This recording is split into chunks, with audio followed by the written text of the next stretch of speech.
So thank you so much for that introduction and indeed for the invitation today. So as Sean mentioned, I work in bioethics, and so I'm an academic at a university. I teach students and undertake research, and I've got a long-standing professional interest in ethical aspects in genetics and reproduction.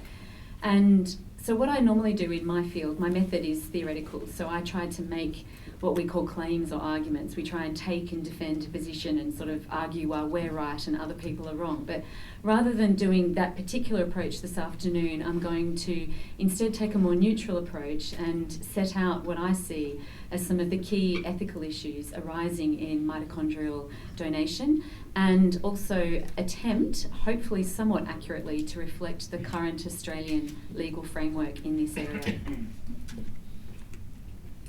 So I'll just start with some overarching considerations. So I think one thing we've seen in the talks this afternoon, when we're talking about the types of therapies that we're discussing that have been described, we know that this involves doing things with embryos, and it may lead to aspects such as embryo wastage of embryos that are deemed not to be appropriate for whatever reason. And we do know in ethics and in law and indeed in society that the nature of an embryo is subject to moral contestation. So that is, there are some who argue that an embryo has moral status no matter at what stage of its development, and therefore it has a right to life. There are others who take a slightly more permissive view and believe that an embryo might only obtain status at a particular point or indeed have no status at all.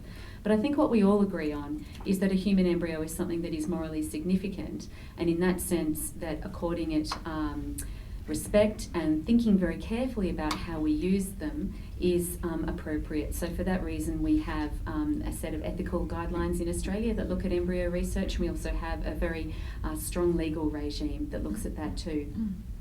Something else I think is important to say, and was so beautifully illustrated by the talk just before the break, is that mitochondrial disease is significant.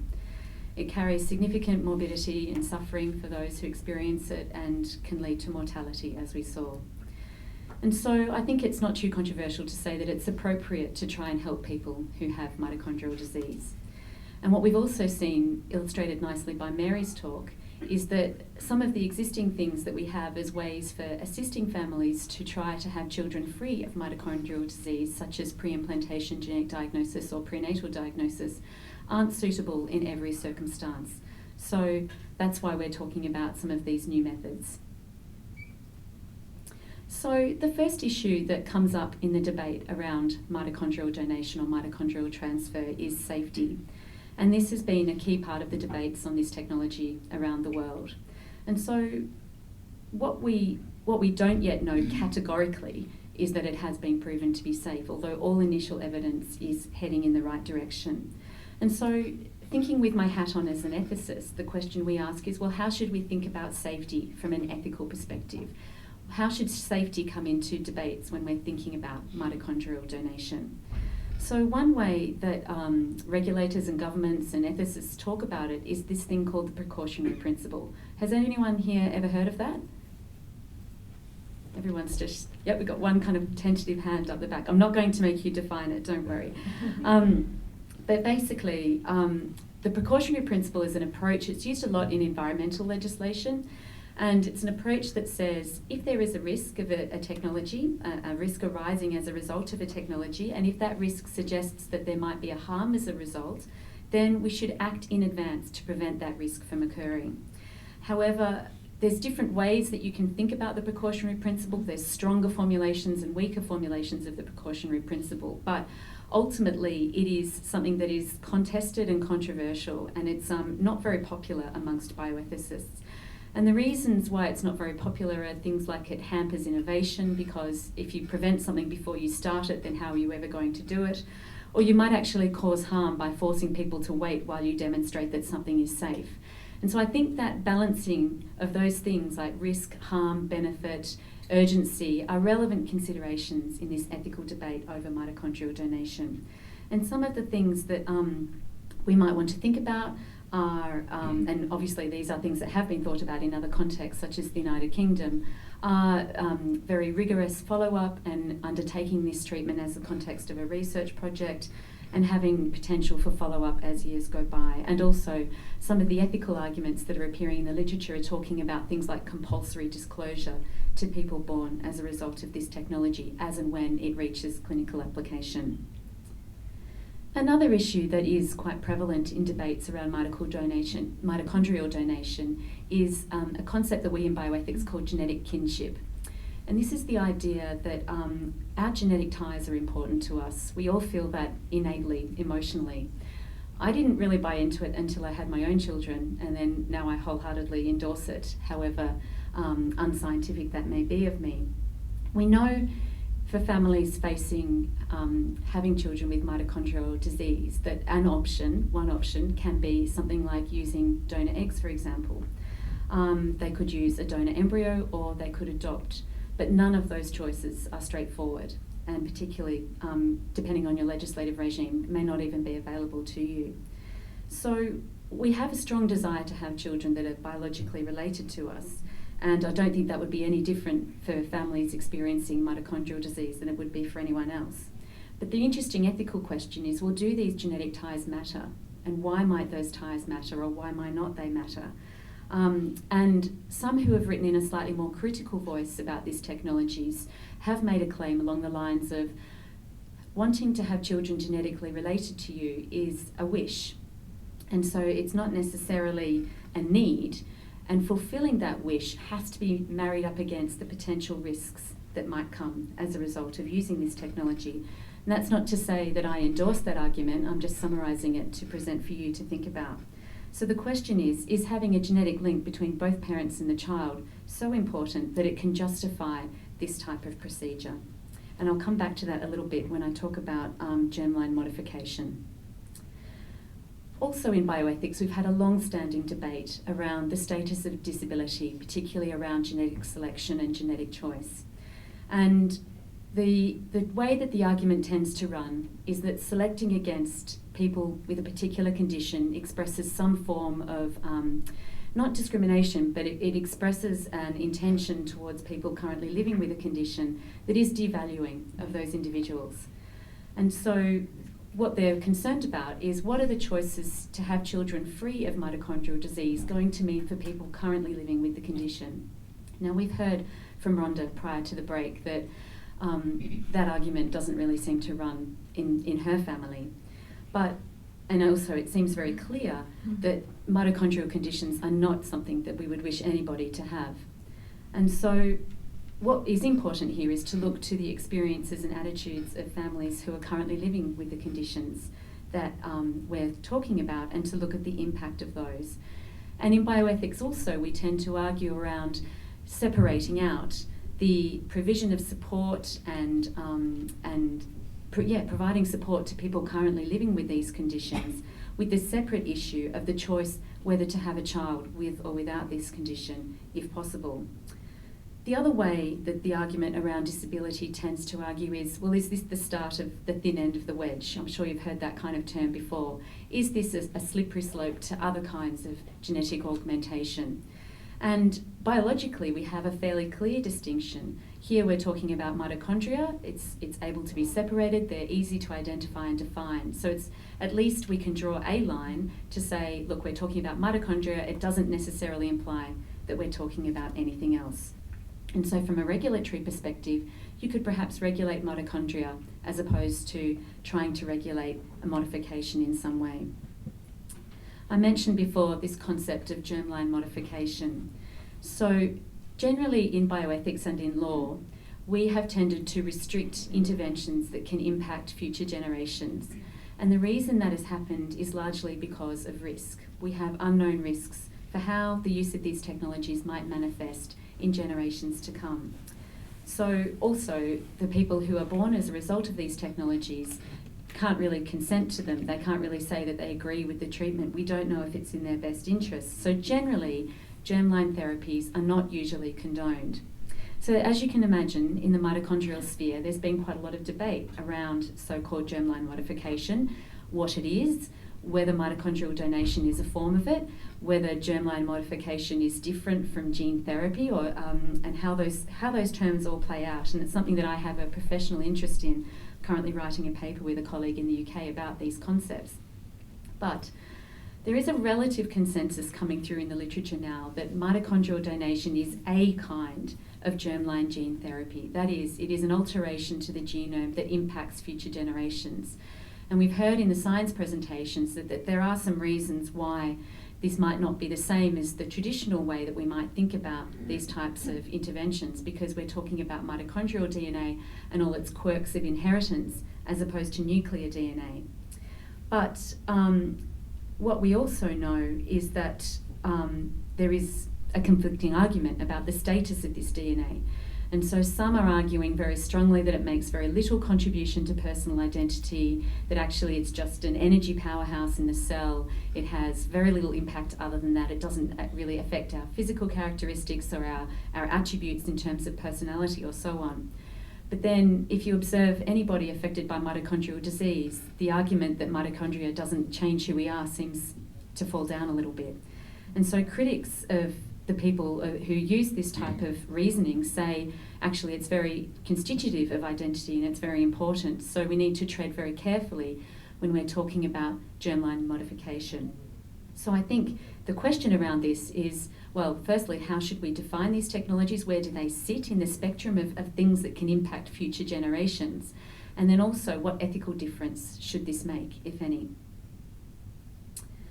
Another argument that comes up around mitochondrial donation techniques is that at the moment they're quite expensive. And so the question from an ethical perspective is it appropriate to do this no matter the cost? So on the one hand, we might say some of the similar arguments around genetic kinship, which is there are alternatives available, although they are imperfect. And on the other hand, you might say, look, we are never going to have hundreds of thousands of people clamouring at the door to get hold of this technology. So the numbers, the absolute cost in terms of finances is going to be very small. So, and others say, well, just do egg donation because it's cheaper. And then others say, well, if you're doing egg donation anyway, then why not do these extra steps as and when they are available? So the resourcing argument is one that kind of flips and flops and runs both ways. But the bottom line is that it is expensive and someone will need to fund it as and when it happens. Another way that this technology is talked about and an issue that comes up is the so-called three-parent dilemma. So media reports around these technologies absolutely love this term, and you can imagine all the infographics and pictures that come up about it. So it's used generally by people who are critical of the technology, and they say, you're born with three parents, will we have to change your birth certificate to put your donor on it, etc. I might add that no regulator has made that suggestion. This argument is subject to both conceptual and social problems, but nevertheless there are people who are very revered academics in bioethics who do run with this kind of critique of the technology. So the reason that it has conceptual problems is that it's not really three parents in the typical sense. So we've seen already that mitochondria contribute a small fraction to a cell's DNA. It's about 0.03%. So when I've been talking about this technology with Professor David Thorburn, he says it's not the three-parent baby, it's the 2.002 parent baby instead. And we've seen on a previous slide discussing germline modification that there are these debates around what contribution it actually has to who we are. And there are other things that we can do that change the DNA that we have in our cells. So if we do bone marrow transplant, then we are ending up with someone else's DNA inside us. Any solid organ transplant is bringing in DNA from another individual. Even viruses can do that. They all put foreign DNA into our bodies. However, they are less likely to be heritable, whereas mitochondrial donation will be. And also, if David Thorburn, in a media commentary on this technology some years ago, commented that actually the genetic effects of epigenetic effects, which is the changes to the genome from our environment, in something like surrogacy, are much likely to be greater than the type of genetic contribution you're getting from mitochondrial donation. So they're the kind of conceptual problems. I think we can argue about the amount and significance of this DNA. And the social kind of critique of this three-parent baby claim are things like, Well, really what's most important is how any children born of this technology are treated by society and in their family. And we know now modern families are founded in lots of different ways, and so this can just be one other example of that. So I mentioned earlier there are academics in bioethics who run with this claim, and so one is Françoise Baylis, who's a professor in Canada, and she says, well look, you can argue about this as much as you like, but ultimately there is a contribution from more than two people, and you can't really argue with that. And she also very strongly supports this claim of mitochondrial DNA being quite strongly part of who we are because of the effect of mitochondrial illness. So I think that's a contested claim, and it could go either way. And then just to consider the aspect of the perspective of the donor. And this is the last ethical concept I'll consider before turning briefly to the law. So donor conception has been something that's gone on oocyte donation is something that's gone on in clinical practice and research for a while. And we know from that it is not a morally neutral enterprise. There are risks to donors, both social and physical.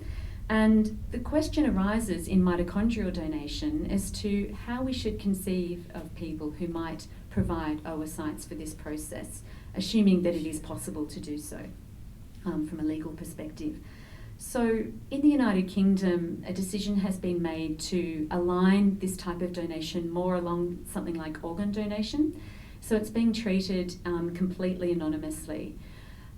And there are some who have critiqued that process to claim instead that you should be treating people who donate oocytes for this process more like more traditional egg donors with a chain of identifiability and the right to be contacted or to have identifying information released at a later point in time. So that debate has been settled in the UK in a regulatory sense, but there are some who are concerned about that and are concerned about the impact that might have on donors or other considerations. So it'll be interesting to see how that turns out. And the other issue is around the ethics of paying donors, which I don't think I've got time to go into, but we can return to in discussion if required. So just very briefly, looking at the law, what of what we've talked about this afternoon might we be able to do in Australia? So because Australia is a federation, our legal system can sometimes be a bit complex, and this is a nice example of that complexity. So we have some Commonwealth Acts. We have two pieces of legislation at the Commonwealth level, as well as some guidelines from the NHMRC that are relevant here. And that Commonwealth legislation is mirrored in most states in Australia, including New South Wales. And so we can split this technology into research and clinical practice. And so considering the research context first, you can basically, thinking about the technologies that we've talked about, so PNT and MST, the bottom line is that it is likely to be possible to obtain a license to do the PNT method, so the Newcastle method. It is likely to be possible to get a license to do that in Australia. It is, as I understand the law, not going to be possible to do the MST method, and that's because it involves creating a fertilised embryo, whereas the PNT method doesn't involve it at that point. So, and there's a whole lot of legislative regimes that deal with that. What you can't do is to allow any embryo, whether it has more than two persons' genetic contribution or not, to develop outside the body for more than 14 days. There have so far in Australia been no licences granted around this technology, and there are also no plans to review this law anytime soon. There's been 2 reviews of the relevant legislation, the most recent in 2011, or published in 2011. So that's the research context. Thinking about clinical implantation, the bottom line is no at this point in time. And the reason for that is that you cannot implant an embryo if that has genetic material from more than 2 persons, or if it has a heritable alteration. It is also an offence to intentionally alter a genome to make that change heritable by descendants. So ultimately, at the moment, clinical implantation is not possible in Australia. So just some very potted and brief observations about this law. I think where we're at in Australia is that we have these 2 pieces of legislation at a Commonwealth level, and at least in New South Wales, it's pretty much mirrored exactly here too. It isn't a perfect instrument to regulate this technology, and it's quite clunky. And I've only just about got my head around it, having thought about almost nothing else for the past month. There are only some methods of this technology that can be researched, and it seems a slightly artificial divide. But the reasons for that are the way that our legislation is set up and trying to make the legislation consistent around creating embryos. What we really need is regulation that is going to be forward-looking and adaptive to changing technology. So what happened, the reason we've ended up with the legislation we have is that it kind of came about after Dolly the sheep was cloned. It was developed with the particular set of technologies in mind that were around at that time. And really, substantively, no change has really been made for almost a decade now. And so since then, the field has moved on quite substantially and quite significantly. And so now we have these kind of legislative instruments that were set up to try and regulate something else that we're trying to make fit this technology. And so Sonia Allen has critiqued the current regulation of this technology in a paper in 2010. She's a legal academic at Macquarie University. And she said the way we've set up our law makes it very slow and very cumbersome to review. And I would concur with her assessment. So that's my potted version of the ethical and legal issues. So we've got quite a lot of things to think about, but ultimately we think it's reasonable to try and help families who live with mitochondrial disease. Thank you.